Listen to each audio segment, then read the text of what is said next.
Entre los antiguos canales de Xochimilco, esa red acuática que sobrevive como testimonio del esplendor lacustre del México prehispánico, existe un lugar donde el tiempo parece haberse detenido en una pesadilla eterna. El agua oscura y quieta refleja el follaje de árboles centenarios que se alzan sobre pequeñas islas artificiales llamadas chinampas. El aire es espeso, cargado de humedad y del aroma a vegetación en descomposición. Los sonidos comunes, el canto de las aves, el chapoteo de los peces, el susurro de las hojas, parecen amortiguados, como si algo los absorbiera. Es en este laberinto acuático donde se esconde un islote que los lugareños mencionan solo en susurros, la isla de las muñecas. Aquí, cientos, quizás miles, de cuerpos de plástico y porcelana cuelgan de los árboles como frutos imposibles de una cosecha macabra. Cabezas desprendidas, extremidades faltantes, ojos ausentes o eternamente abiertos en una expresión de asombro perpetuo. La vegetación los ha reclamado parcialmente. Enredaderas serpentean entre sus miembros. Musgo crece sobre sus rostros deformados por la intemperie. Bajo la luz del atardecer, cuando el sol proyecta sombras alargadas entre los troncos, estos centinelas silenciosos parecen observar con una intensidad perturbadora a quienes se atreven a acercarse. Lo primero que sobrecoge al visitante es el silencio antinatural. A diferencia de otras zonas de Xochimilco, donde la música de las trajineras y las risas de los turistas rompen constantemente la calma, aquí prevalece una quietud casi tangible, como si el sonido mismo evitara este lugar. Luego están esos movimientos periféricos que desafían la razón, un ligero balanceo que no corresponde con la dirección del viento, un cabeceo sutil cuando nadie está cerca. El ocasional parpadeo de párpados plásticos que debieron haber perdido su mecanismo hace décadas. Los visitantes hablan de sensaciones físicas desconcertantes, súbitas caídas de temperatura en días calurosos, la inequívoca sensación de ser observado desde múltiples direcciones simultáneamente, el peso de una mano pequeña que se posa brevemente sobre un hombro solo para descubrir que no hay nadie allí. Algunos juran haber escuchado susurros infantiles emergiendo de zonas deshabitadas de la isla, risas apagadas que parecen provenir del interior de las muñecas mismas, o el ocasional canto de cuna tarareado por una voz que no pertenece a ninguno de los presentes. Y luego están las fotografías. Imágenes que, al ser revisadas posteriormente, revelan anomalías inquietantes. Figuras nebulosas con forma vagamente infantil que nadie vio durante la visita. Muñecas que aparecen en posiciones diferentes a como fueron fotografiadas. O rostros de plástico que muestran expresiones imposibles que ningún fabricante habría diseñado. La historia oficial, si puede llamarse así a una narrativa tan entrelazada con elementos sobrenaturales, comienza con don Julián Santana Barrera, un hombre solitario que abandonó a su familia para convertirse en el guardián de esta remota chinampa en la década de 1950. Según su propio testimonio, poco después de instalarse en la isla, descubrió el cuerpo de una niña que se había ahogado en las aguas cercanas. Algunas versiones afirman que era una pequeña de aproximadamente 3 años con largas trenzas oscuras. Otras mencionan que nunca encontró realmente un cuerpo, sino solo una muñeca flotando que él interpretó como señal de la tragedia. Las autoridades nunca registraron oficialmente este ahogamiento, alimentando especulaciones sobre si la niña existió realmente o si fue una manifestación de los demonios personales de don Julián. Lo que sí está documentado es que, tras este incidente, Santana comenzó una extraña misión: coleccionar muñecas de todos los tamaños y condiciones. Las rescataba de la basura, las intercambiaba con vecinos, las compraba en mercados de segunda mano, incluso las recuperaba de las aguas del canal. Al principio, afirmaba que estas figuras servirían para apaciguar el espíritu de la niña ahogada, proporcionándole juguetes con los cuales podría entretenerse en la eternidad. Con el tiempo, sin embargo, su explicación se volvió más perturbadora. Las muñecas no eran para complacer al espíritu, sino para contenerlo. Cada figura se convertía en un receptáculo, una prisión para fragmentos del alma inquieta que, según él, intentaba constantemente poseerlo.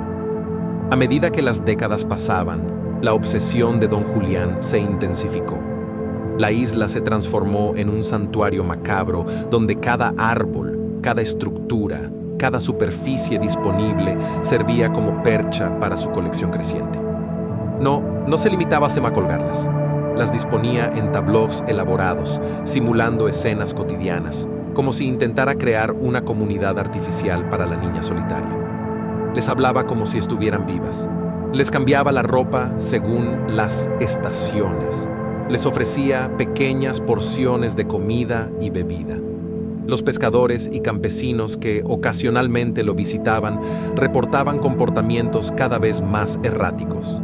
Noches enteras en vela, porque afirmaba escuchar a las muñecas susurrando entre sí, elaborados rituales de protección antes de atreverse a dormir, marcas autoinfligidas en sus brazos que, según él, servían para distraer a los espíritus cuando intentaban poseerlo.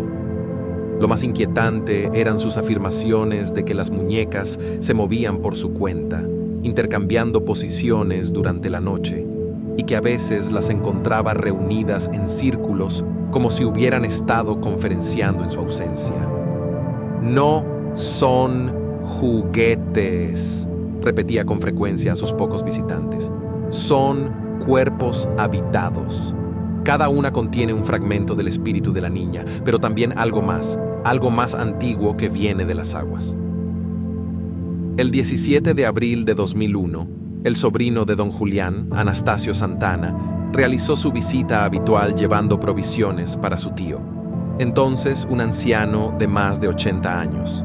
Lo encontró flotando boca abajo, precisamente en el mismo canal donde había afirmado descubrir a la niña ahogada décadas atrás. La autopsia determinó un paro cardíaco como causa oficial de la muerte, pero las circunstancias exactas siguen siendo nebulosas. Algunos locales insisten en que la niña finalmente reclamó a quien había convertido su tragedia en un espectáculo. Otros sugieren que las propias muñecas, imbuidas de energías oscuras tras décadas de absorber las obsesiones de Santana, decidieron que su coleccionista debía unirse permanentemente a su exhibición. Particularmente perturbador es el testimonio de un pescador que, la noche anterior, pasó cerca de la isla y afirma haber escuchado un coro de risas infantiles seguido por un prolongado grito masculino. Más extraño aún, Anastasio reportó que, al descubrir el cuerpo de su tío, notó que varias muñecas que normalmente se encontraban colgadas de los árboles circundantes habían sido reubicadas en la orilla, como si hubieran estado observando el ahogamiento. Tras la muerte de don Julián, su familia consideró brevemente desmantelar la colección, pero diversos incidentes, desde accidentes inexplicables hasta apariciones nocturnas, los disuadieron. La propiedad pasó a manos de Anastasio, quien decidió preservar la isla como un memorial, permitiendo visitas ocasionales. En 2007, un grupo de documentalistas mexicanos pasó 3 noches consecutivas filmando para un especial televisivo sobre lugares embrujados. El material que captaron incluía anomalías difíciles de explicar, orbes luminosos moviéndose con aparente inteligencia entre las muñecas, fluctuaciones electromagnéticas que interferían con sus equipos precisamente cuando mencionaban a la niña ahogada, y más perturbadoramente, secuencias donde las muñecas aparentemente cambiaban de posición entre tomas, a pesar de que nadie del equipo se había acercado a ellas. Durante la edición posterior, Descubrieron segmentos de audio donde voces infantiles ininteligibles se superponían sobre el sonido ambiente, aunque nadie en el equipo había escuchado tales voces durante la grabación. 2 miembros del equipo reportaron posteriormente experiencias inquietantes. Uno desarrolló una fobia severa a las muñecas tradicionales, mientras que otro afirmó que su hija de 4 años comenzó a mantener conversaciones con una amiga invisible que describía con precisión características de la isla, un lugar que la niña nunca había visitado ni había visto en fotografías. En la última década, la Isla de las Muñecas ha adquirido notoriedad internacional, atrayendo a turistas intrépidos, investigadores paranormales y curiosos en busca de emociones fuertes. Este nuevo flujo de visitantes ha traído consigo un fenómeno desconcertante. Muchos llegan con muñecas nuevas como ofrendas, expandiendo constantemente la colección. ¿Por qué sentirían el impulso de contribuir a esta macabra exhibición? Algunos afirman que experimentan una inexplicable compulsión apenas ponen pie en la isla, como si alguna entidad invisible les susurrara la necesidad de traer más recipientes.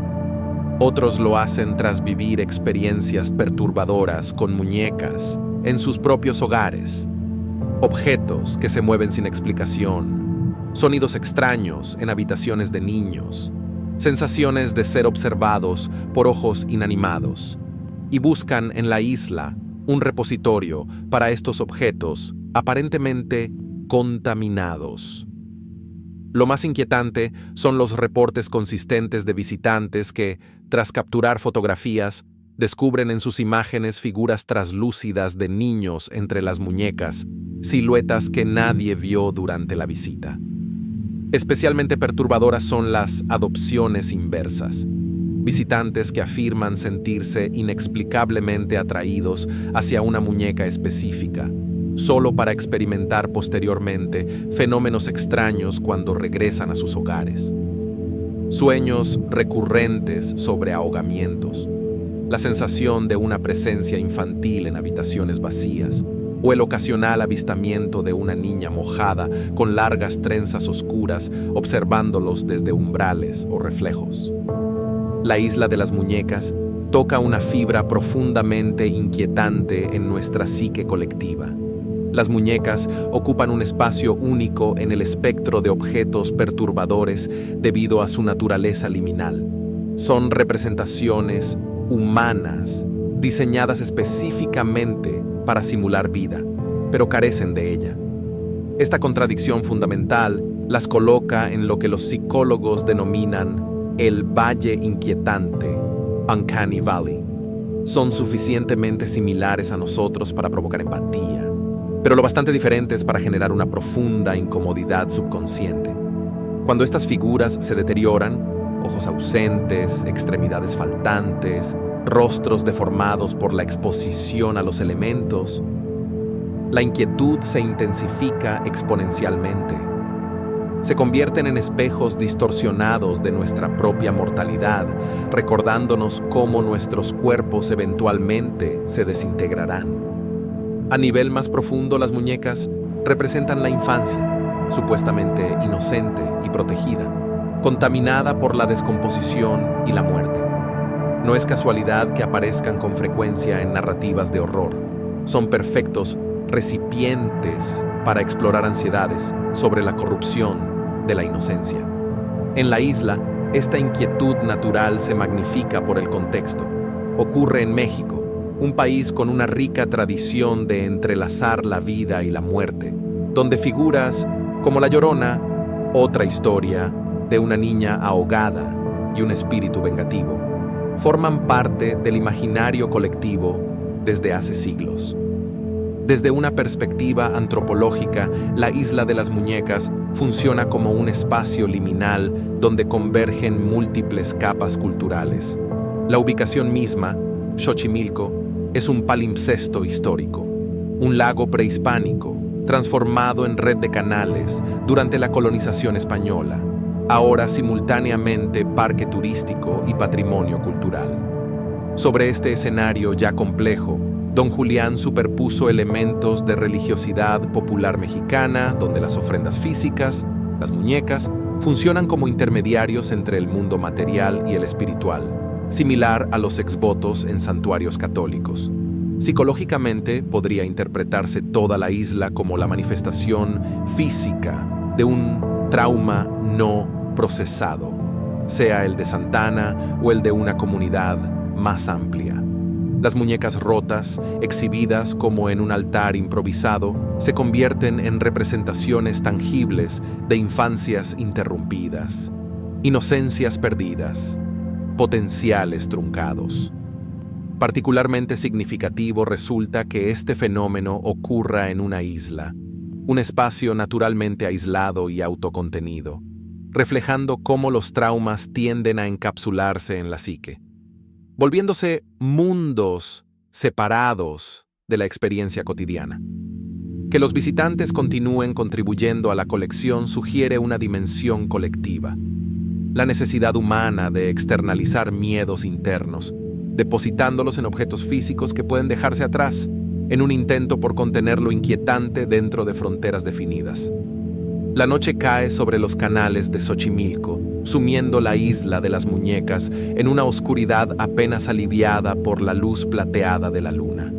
Las trajineras turísticas han regresado hace horas a los embarcaderos, dejando este rincón del antiguo lago en un silencio que parece amplificar cada crujido de ramas, cada chapoteo en el agua negra.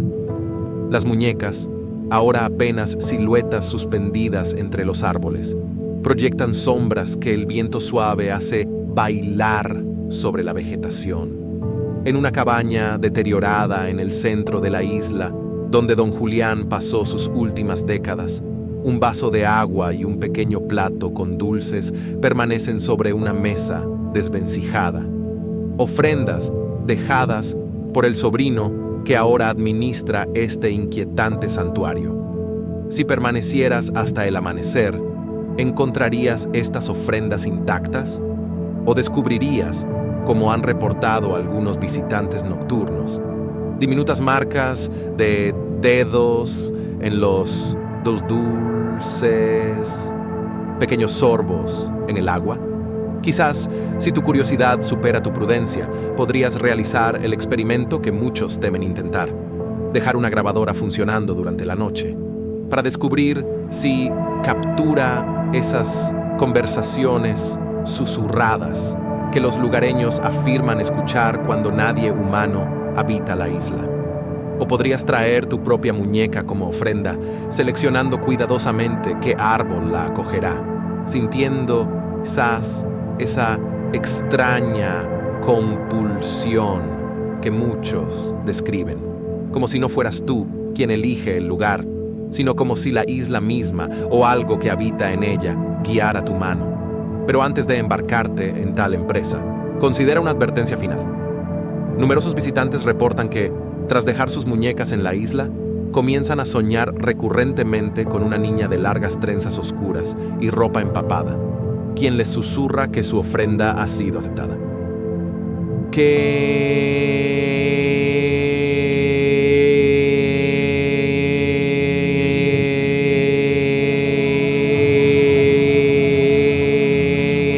Camino hacia sus hogares. Quizás, después de todo, lo que realmente deberíamos temer no es lo que permanece confinado en la isla, sino lo que, a través de nuestras propias acciones, invitamos a seguirnos cuando nos marchamos.